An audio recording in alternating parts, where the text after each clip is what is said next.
Və yamuddu yədeyhi iləs-səmə. Və əllərini səmaya doğru uzatmış.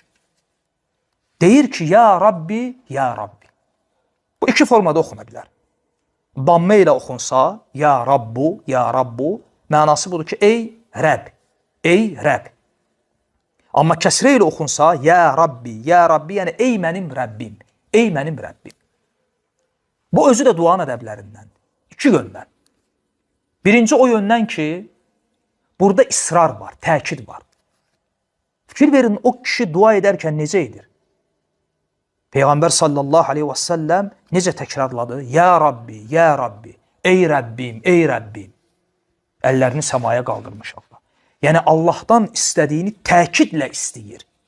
Bu da duanın ədəblərindəndir. Duanın qəbul olma səbəblərindəndir. Ona görə Peyğəmbər sallallahu aleyhi və səlləm duada tələsməyi qadağan edib. O da nədir? Dua edir və bir müddətdən sonra deyir ki, dua elədim, qəbul olunmadı. Bu duasında tələsən kəsdir. Deyir ki, dua etdim, qəbul olunmadı. Amma Allah Azza və Cəllənin sevdiyi nədir?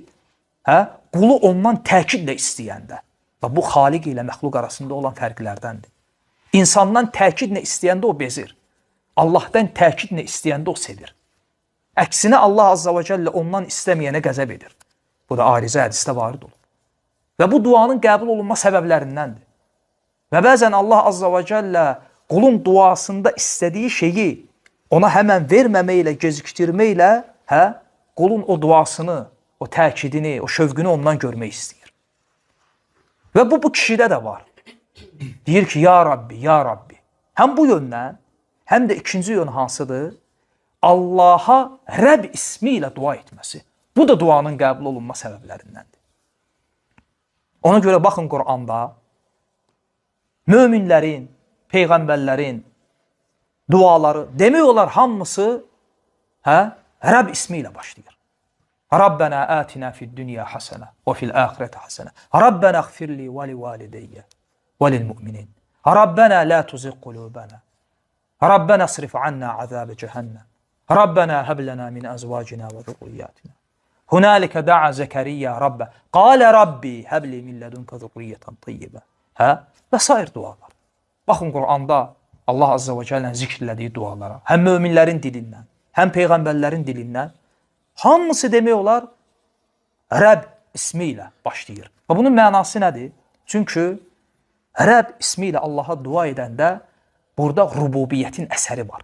Rububiyyət nədir? Yəni Allah yaradandır, ruzu verəndir, idarə edəndir, hər şeyi, mülkü, hökmü onun əlindədir. Aydındır. Çünki sən və bu məsələdə möminlərlə kafirlər müştərəkdir. Möminlərlə kafirlər. Nə mənada? Mömin deyə bilər, ey ilahım. Yəni, ey məbudum. Çünki o Allaha ibadət edir. Amma kafir deyə bilmir, ya ilahi, ey mənim ilahım. Çünki ona ibadət eləmir. Amma ya Rabbi deyib dua edə bilər, dua edə bilir. Çünki onun yaradanıdır. Onu ruhsulandırandır. Göylərin, yerin, mülkü, hökmü onun əlindədir. Ona görə müşriklər, hətta müşrik olsalar belə və bir kafir, normal halda dindirsən deyir ki, kafirəm. İbadətini inkar edir, hər şeyi. Amma sıxıntıya düşəndə Allaha yalvarır. Yalvaranda demir ki, ey ilahım, ey mənim ilahım, məbudum. Çünki ona ibadət eləmir. Amma deyə bilir ki, ey Rəbbim.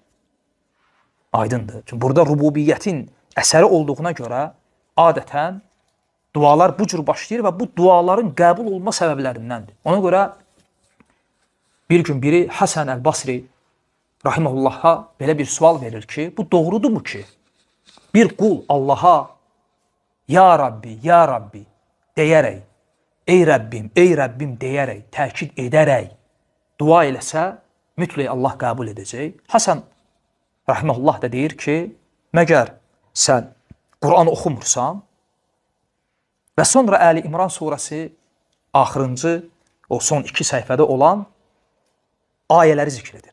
Həmin ayələrdə Allah Azza və Cəllə möminlərin dualarını zikr edir. Rabbənə, fikir verin, Rabbənə mə xaləqtə həzə batilə. Ey Rəbbimiz, sən bunları boş-boşuna yaratmamısan. Sonra növbəti ayədə Rabbənə innəkə mən tudxilin nərə fəqəd əxseytə. Ey Rəbbimiz, sən kimi oda salsan, deməli onu zəlli etmisən. Rabbənə innənə səmi'nə munadiyyən yunadi lil iman. İmana çağıran kəsin çağırışına cavab verib biz də iman etdik. Rabbənə fəğfir lənə zunubənə. Günahlarımızı bağışla. Rabbənə və atinə mə vəadtənə.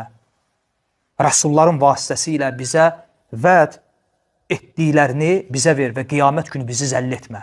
Fikir ver, bu duaların hamısı nəyinə başladı? Rabbənə, Rabbənə, Rabbənə, Rabbənə. Axırda Allah Azze və Cəllə buyurur ki, fəstəcəbə ləhum Rabbuhum. Və Rəbləri onların duasını qəbul elədi. Həsən rahiməhullaha verilən suala Əl-Basri bu ayə ilə cavab verir.